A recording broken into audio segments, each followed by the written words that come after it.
వి gold trusted gold buyers తాకట్టులో ఉన్న బంగారాన్ని విడిపించి ఈ రోజు ఉన్న మార్కెట్ ధరకే కొనబడును.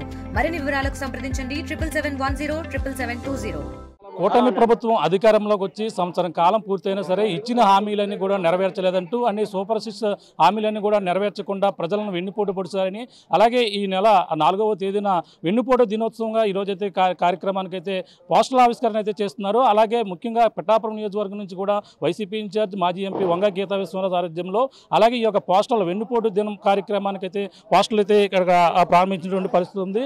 అలాగే ఈ 4వ తేదీన అయితే ఈ యొక్క రాష్ట్ర వ్యాప్తంగా కూడా పిలుపునిచ్చిన నేపథ్యంలో అలాగే ఈ యొక్క కూటమి ప్రభుత్వం హామీలన్నీ కూడా నెరవేర్చకుండా ఈ విధంగా వెన్నుపోటు పొడిచారనేది కూడా వీళ్ళు చెప్తున్నటువంటి వాదన. ప్రస్తుతం గీతా విశ్వనాథ్తో మాట్లాడే ప్రయత్నం చేద్దాం. మేడం చెప్పండి, ఈ కార్యక్రమం అంటే సంవత్సర కాలం పూర్తయింది, అలాగే ఇప్పటికీ గత ఇచ్చిన హామీలన్నీ కూడా ఒకటొకటి చేసుకొస్తున్నాం అని చెప్పేసి వాళ్ళు చెప్పుకొస్తున్నారు. అలాగే ఒక పక్కన చూసుకుంటే వచ్చే నెలలో అమ్మఒడి ఇస్తామంటున్నారు, అలాగే 15వ తేదీ నుంచి అయితే ఆగస్టు నుంచి అయితే ఫ్రీ బస్సు ఇస్తా అంటున్నారు. ఇవన్నీ కూడా ఒకటొకటి అమలు చేసుకుని వెళ్తున్నాం అంటారు. మరి ఈ లోపల ఈ యొక్క కార్యక్రమానికి తలపెట్టడానికి కారణం ఏంటంటే ఇప్పుడు ఈ ప్రభుత్వం అధికారంలోకి వచ్చి కూటమి ప్రభుత్వం అధికారంలోకి వచ్చి 1 సంవత్సర కాలం పూర్తయింది. ఇప్పుడు మీరు ప్రస్తావించారు ఆగస్టులో ఇస్తాము, లేకపోతే జూలైలో ఇస్తాము, ఇవి ఇస్తామనే తప్ప ఇప్పటి వరకు ఇవ్వలేదు. 1 సంవత్సర కాలం పాటు ప్రధాన ప్రతిపక్షంగా మేము కూడా ఎదురు చూడడం జరిగింది. సరే ప్రభుత్వం వచ్చిన తర్వాత వారు అన్నీ పరిశీలించుకుని ఇస్తారేమో అని చెప్పి. కానీ ఇక్కడ ఏం జరిగిందంటే ఇక్కడ ఒక విషయాన్ని మనం ప్రస్తావించుకోవాలి. వైఎస్ జగన్మోహన్ రెడ్డి గారు ఒక మేనిఫెస్టో అంటే ఒక బైబిల్గా, ఒక ఖురాన్గా, ఒక భగవద్గీతగా మేనిఫెస్టోలో ఇచ్చిన ఏ అంశము కూడా ఇవ్వని అంశాలు కూడా అమలు చేసి చూపించడం జరిగింది. ఇచ్చిన అంశాన్ని మీరే వాళ్ళ పార్టీ వాళ్ళే నిన్న మొన్న సోషల్ మీడియాలో చూస్తే వారి పార్టీకి అంటే కూటమి ప్రభుత్వానికి సంబంధించిన వ్యక్తులే అదేవిధంగా ప్రధాన మీడియాగా చెప్పుకున్న మీడియాల్లోనే చెప్పడం జరుగుతుంది. ఈ ముఖ్యమంత్రులు అందరిలో ఇచ్చిన మాటని తూచా తప్పకుండా మొదటి నెలనే మేనిఫెస్టోని ప్రారంభించి అమలు చేసి ప్రజలకు ఫలితాలు అందించిన ఒకే ఒక్క ముఖ్యమంత్రిగా జగన్మోహన్ రెడ్డి గారికే పేరు ఉంది అని చెప్పి వారే చెప్పడం జరిగింది. అంటే ఇక్కడ ఈ ప్రజలకు ఇచ్చిన హామీలన్నీ కూడా గాలికి వదిలేశారు. ప్రజలకు ఇచ్చిన హామీలు ఏం చెప్పారు, చాలా స్పష్టంగా చెప్పారు. ఇక్కడ మనం తెలుసుకోవాల్సింది ఏంటంటే స్పష్టంగా చెప్పారు, ఈ రాష్ట్ర ఆర్థిక పరిస్థితి మాకు తెలుసు, ఈ రాష్ట్రంలో ఏ విధమైన ఇబ్బందులు ఉన్నాయో తెలుసు, అయినప్పటికీ కూడా మేము ఆదాయాలు సమకూర్చి మీకు ఇవన్నీ కూడా అమలు చేస్తామని చెప్పారు.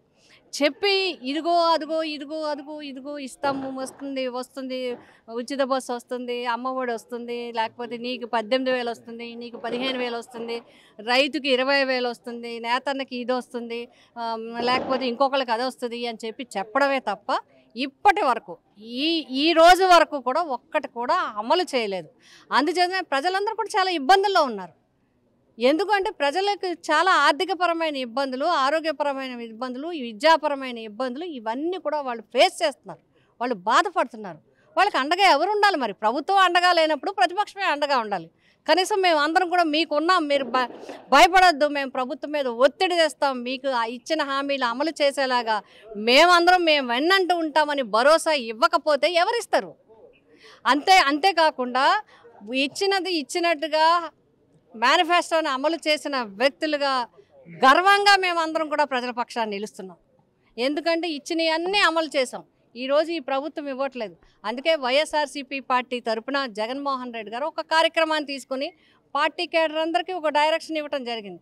మనం ప్రభుత్వంలో ఉన్నప్పుడు ప్రజలకి వెన్నంటి ఉన్నాం. అన్ని కార్యక్రమాలు క్యాలెండర్ వారీగా ప్రతి డేటు పరంగా ప్రతి నెలలో ఈ డేట్కి ఈ పథకం వస్తుందని చెప్పి ఇచ్చి, అది కూడా పక్షపాతం లేకుండా, డబ్బు ఇది లేకుండా, ఎవరు లేకుండా, కులం మతం అని చూడకుండా అర్హులైన అందరికీ డీబీటీ ద్వారా ఇచ్చాం.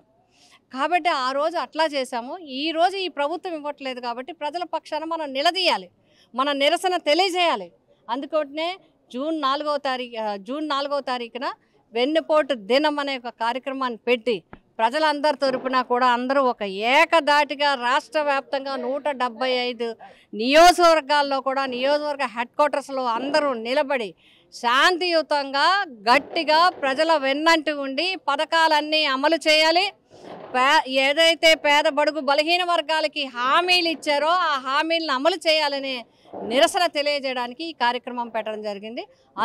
అందుకు ఈ కార్యక్రమ ఏర్పాట్ల గురించే మేమందరం ఈరోజు పార్టీ మీటింగ్ పిఠాపురం నియోజకవర్గంలో పిఠాపురం పట్టణంలో కార్యక్రమం ఏర్పాటు చేసి నాయకులందరూ కూడా మేము మాట్లాడుకోవడం జరిగింది.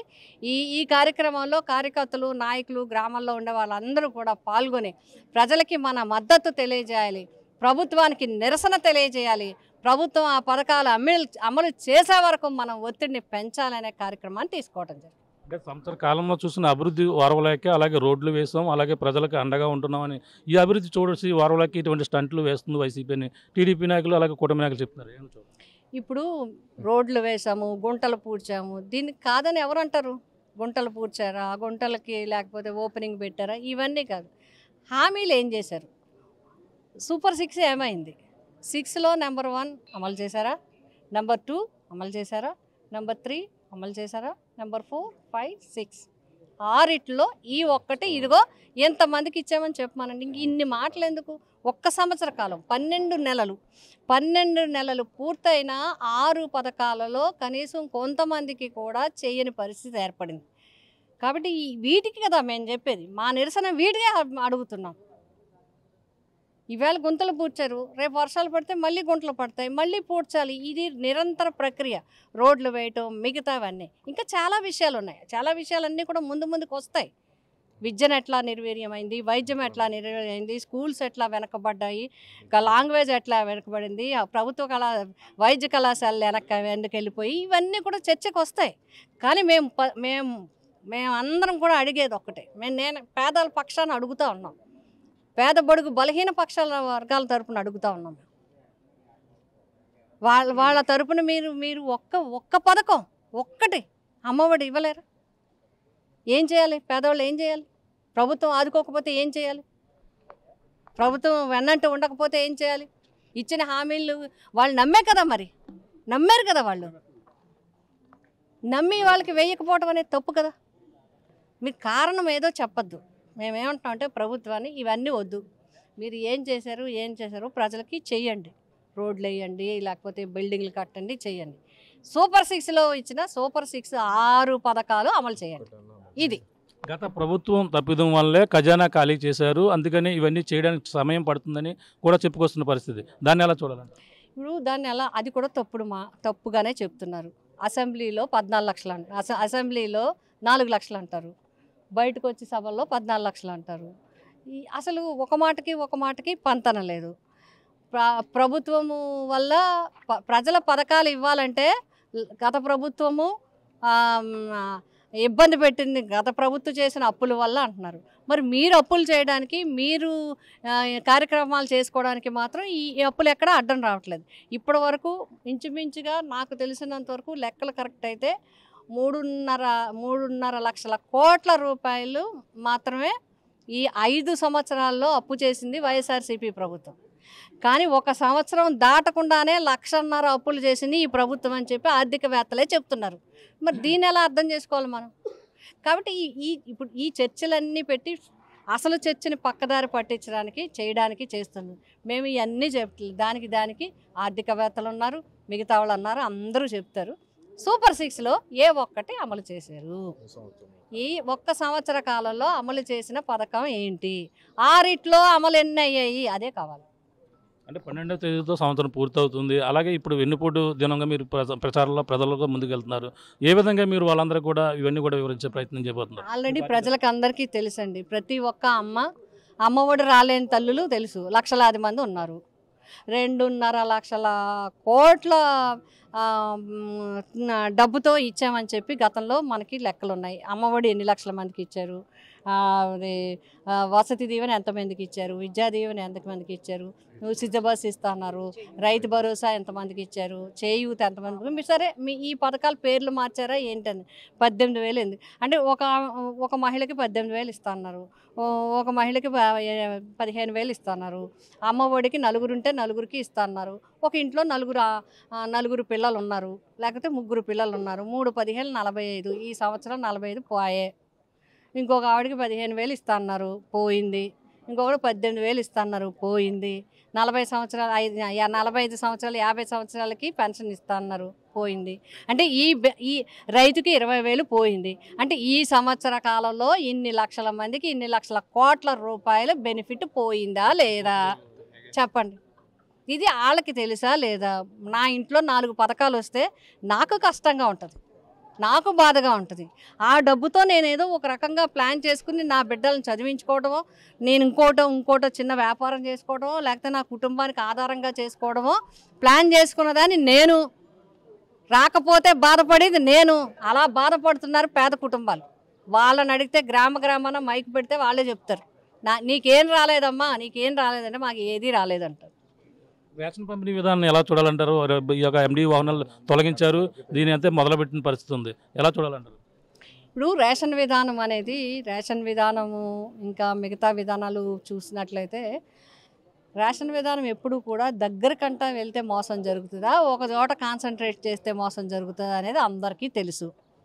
ఇది కేవలం వైఎస్ జగన్మోహన్ రెడ్డి గారు చాలా చక్కగా దగ్గరగా పేద బడుగు బలహీన వర్గాలకి, పేదలకి, దివ్యాంగులకి, వృద్ధులకి, కూలీనాలి చేసుకునే వాళ్ళకి ఇబ్బంది లేకుండా వాహనాల ద్వారా ఇవ్వడంతో పాటు మళ్ళీ దానికి ఏంటంటే యువత అందరికీ కూడా ఉపాధి అవకాశాలు, వాళ్ళకు ఒక అసెట్ క్రియేషను, ఇవన్నీ కూడా ఒక్క ప్రోగ్రాంతో జరుగుతాయని ఆలోచించి చేస్తే ఈరోజు కేవలం జగన్మోహన్ రెడ్డి గారు ఈ పథకం పెట్టారు కాబట్టి తీసేయాలని తప్ప, ప్రజలకున్న సౌకర్యం తీసేయాలని తప్ప దీంట్లో మెరుగ్గా జరిగేది ఏమీ లేదు. చూడాల్సిన అవసరం ఉంది. ఎందుకంటే 9,000 పైచిలుకు వాహనాల యొక్క డ్రైవర్స్ని, అసిస్టెంట్ని, నిరుద్యోగులు తీసి రోడ్డున పడేసి దగ్గర 17,000, 18,000, 20,000 దగ్గర కుటుంబాలు రోడ్డు మీద పడేశారు. అంతేకాకుండా ఈ పంపిణీ విధానాన్ని కూడా దగ్గరగా కాకుండా తిరిగి మళ్ళీ రేషన్ షాపుకి తీసుకొచ్చే విధంగా మీరు చేశారు. అంటే ఇది ఇటు ప్రజలకి అటు నిరుద్యోగుల్ని కూడా పెంచడం జరిగింది తప్ప ఇది పేద ప్రజలకి ఉపయోగపడేది మాత్రం కాదు. వెన్నుపోటు దినోత్సవం కార్యక్రమం ఎక్కడ చివరిగా జరగబోతున్నారు, ఎక్కడ నిరసన తెలియబోతున్నారు? అంటే ప్రోగ్రామ్ అంతా కూడా మేము 4వ తేదీన డేట్ ఫిక్స్ అయింది. రేపు కార్యక్రమం ఎలా ఇప్పుడు ఈరోజు అందరూ ఈ కార్యక్రమాన్ని అందరూ పాల్గొనాలి, ఈ కార్యక్రమానికి అందరూ మద్దతు ఇవ్వాలి, అందరూ పేద ప్రజలకి వెన్నుదన్నుగా ఉండాలి అని చెప్పి ఈ కార్యక్రమం గురించి మేము మాట్లాడుకోవడం జరిగింది. 4వ తారీఖున అందరూ ఎక్కడికి చేరాలి, ఏదైనా కూడా శాంతియుతంగానే మేము ఈ కార్యక్రమాన్ని చేస్తాం. అందరూ కూడా శాంతియుతంగా తెలియజేయడం జరుగుతుంది. కాబట్టి ఎలా ఈ కార్యక్రమాన్ని రూపొందించాలనేది మేము రేపు మాట్లాడుకుని కార్యక్రమాన్ని రేపు వివరించడం జరుగుతుంది. చూస్తున్నాం ఇది పరిస్థితి. ఈ రోజైతే ఈ యొక్క పోస్టర్లు అయితే ఏదైతే 4వ తేదీన భారీ ఎత్తున వెన్నుపోటు దినంగా కార్యక్రమాన్ని చేపట్టేందుకు భారీ ఎత్తున అయితే ఏర్పాట్లు చేస్తున్నారు. అలాగే వైసీపీకి రాష్ట్ర వ్యాప్తంగా కూడా ఈ నేపథ్యంలోనే కూటమి ప్రభుత్వం సంవత్సరం అయినా సరే హామీలు అమలు చేయకపోవడం, అలాగే సూపర్ 6లో ఒక్క హామీ కూడా ప్రజలకి ఇవ్వకపోవడంతోనే ఈ యొక్క నిరసన కార్యక్రమం చేపడుతున్నాం. గతంలో వైసీపీ ప్రభుత్వంలో ప్రజలకి వెన్నుదండుగా ఉన్నాం కాబట్టి అదే ప్రజలకి కూటమి ప్రభుత్వం వెన్నుపోటు పొడుస్తున్న నేపథ్యంలోనే ఈ యొక్క వెన్నుపోటు దినంగా ప్రకటించి ఈ యొక్క కార్యాచరణ ఏ విధంగా వివరించాలి, ఈ యొక్క కార్యక్రమం ఏ విధంగా చేయాలి దానిపై కూడా సమావేశమైన నిర్ణయాలు అయితే తీసుకుంటూ పోతున్నారు. ఇది రాష్ట్ర వ్యాప్తంగా పిలుపు నేపథ్యంలోనే అలాగే గత ప్రభుత్వంకి ఇప్పటికీ కూడా చూసుకుంటే ఇప్పుడు ఏదైతే బియ్యం సప్లై కావచ్చు అన్నీ కూడా వాళ్ళంతా కూడా జగన్మోహన్ రెడ్డి ప్రవేశపెట్టారని ఉద్దేశపూర్వకంగా తీస్తున్నారు తప్ప చాలా మందిగా ఎండీలు వాహనాదారులు కూడా వాళ్ళంతా కూడా రోడ్డును పడిన పరిస్థితి ఉంటున్నారు. ఏదేమైనా ఈ కూటమి ప్రభుత్వం హామీల అమలులో విఫలమైందంటూ కూడా ప్రధానంగా ఈ యొక్క కార్యక్రమానికైతే 4వ తేదీన భారీ ఎత్తునైతే రాష్ట్ర వ్యాప్తంగా కూడా ఈ పిలుపు చేస్తున్నారు. అలాగే పిఠాపురంలో కూడా ఈ కార్యక్రమం చేపట్టేందుకు పిఠాపురం వైసీపీ ఇన్ఛార్జ్ వంగా గీతా విశ్వనాథ్ ఆధ్వర్యంలో భారీ ఎత్తునైతే ఇక్కడ ఏర్పాట్లు చేస్తున్నటువంటి పరిస్థితి ప్రధానంగా ఉందని చెప్పాలి. ఇది ఇక్కడ ఉన్న తాజా పరిస్థితి. కెమెరామెన్ అనిల్తో ప్రకాష్, RTV పిఠాపురం నుంచి. ఇండియా పాకిస్తాన్ తాజా అప్డేట్స్ కోసం డౌన్లోడ్ చేసుకోండి RTV లైవ్ యాప్.